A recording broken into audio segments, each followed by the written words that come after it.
Welcome to Laksha சமையல். Hi friends, நம்ம மஞ்சள் பூசணிக்காய் வத்தல் எப்படி பண்றதுன்னு பார்க்கலாம். இப்போ நல்ல வெயில் நம்ம இதெல்லாம் போட்டுச்சுன்னா புளிக்குழம்பு காரக்குழம்புக்கெல்லாம் போடுறதுக்கு நல்லா இருக்கும். இப்போ நான் எந்த அளவு வேணாலும் எடுத்துக்கோங்க. இந்த மாதிரி ஒரு கொதிச்ச உடனே தண்ணியில போட்டுட்டு கொஞ்சம் உப்பும் போட்டுட்டு ஆஃப் பண்ணிடுங்க. ஏன்னா இது உடனே வெந்துடும். இப்போ நான் அந்த மாதிரி பண்ணி வடிகட்டி வச்சிருக்கேன். இப்போ நம்ம காய போட்டுக்கலாம்.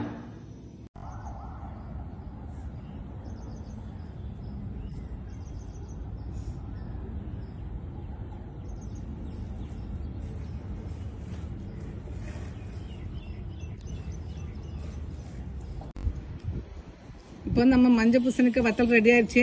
நான் ஒரு 5 நாள் நல்லா காய வச்சிருக்கேன். நல்ல வெயில்ல காய வச்சு எடுத்துக்கோங்க. நீங்க இது சாம்பார் கூட வைக்கிறதுக்கு ரொம்ப நல்லா இருக்கும். கெட்டு போகாது. செஞ்சு பாருங்க, நல்லா இருக்கும். தேங்க்ஸ் ஃபார் வாட்சிங்.